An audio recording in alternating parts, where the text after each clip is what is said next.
గుండె డాక్టర్ ఉన్న ప్రభుత్వ హాస్పిటల్ లేదు కార్పొరేట్ నెట్వర్క్ హాస్పిటల్ ఆరోగ్యశ్రీ హాస్పిటల్కి వెళ్ళి అక్కడ అడ్మిట్ అయ్యి ఐసీయూలో అడ్మిట్ అయ్యి చికిత్స చేయించుకోవాలి.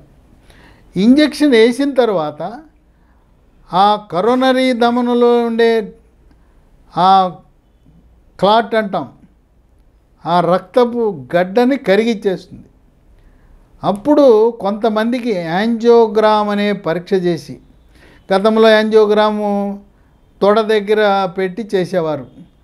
తొడ దగ్గర చేసి ఒక ఇసుక సంచిని పెట్టి రోజంతా ఉంచేవారు. ఇప్పుడు యాంజియోగ్రాము గుండెకి చాలా సులభతరమైంది. చేతి మణికట్టు దగ్గర రేడియల్ ధమని ద్వారా చేసి అది 3 గంటల్లోనే ఇంటికి పంపించేస్తున్నారు. చాలా సురక్షితం, సునాయాసం, సులభం, ఎటువంటి ఇబ్బంది ఉండదు. చిన్న ఇంజెక్షనే. యాంజియోగ్రామ్ చేసి కొంతమందికి ఆ రక్తము గడ్డ కరిగిన తర్వాత మళ్ళీ అక్కడ గడ్డ కట్టకుండా సన్నటి ట్యూబులు, పైపులను స్టెంట్ అంటారు, స్టెంట్లు వేస్తారు. 1 కానీ 2 కానీ అవసరాన్ని బట్టి వేస్తారు. కనుక ఈ గుండెపోటు వచ్చినప్పుడు మీరు ప్రభుత్వ హాస్పిటల్కి వెళ్ళినప్పుడు ఈ టెనెక్టే ప్లేస్ అనే ఆ పేరు ఉచ్చరించలేకపోతే మీరు ఒకటే చెప్పండి, 40,000 ఖరీదైన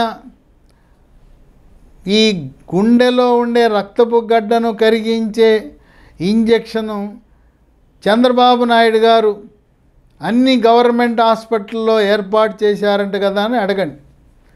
అప్పుడు వాళ్ళు ఇస్తారు. కొంతమంది వీళ్ళకి అవగాహన లేదు. ప్రతి గవర్నమెంట్ హాస్పిటల్లో కూడా ఇది అందుబాటులో ఉంది.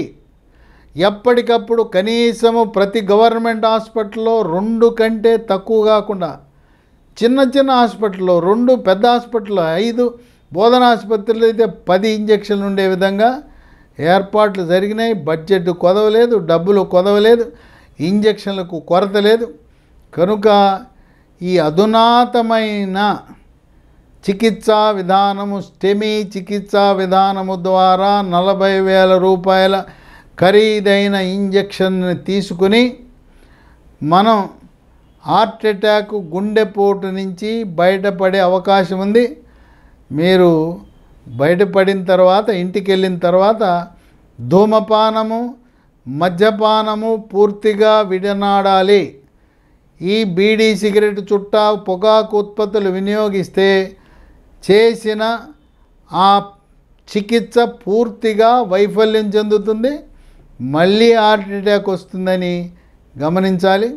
కనుక ఇంత ఖరీదైన 40,000 రూపాయల ఇంజెక్షన్ని పేద ప్రజలకు, పెద్ద మనసుతో గ్రామీణ వాసులకు, నిరుపేదలకు, మారుమూల ప్రాంతాల్లో ఉండే గిరిజన వాసులకు అందిస్తున్న చంద్రబాబు నాయుడికి, ఎన్డీఏ కూటమి ప్రభుత్వానికి ప్రజలు ఎల్లవేళలా అయ్యా మీకు మేము రుణపడి ఉంటాం, మా ప్రాణాలు కాపాడుతున్నారు, మేము కొనుక్కునే పరిస్థితే లేదు, మరి మీకు ఎల్లవేళలా ఆ దేవుడు మీరు చల్లగా ఉండాలని చెప్పి ప్రజలు హర్షాతిరేకాలు వ్యక్తపరచడం అనేది విశేషం.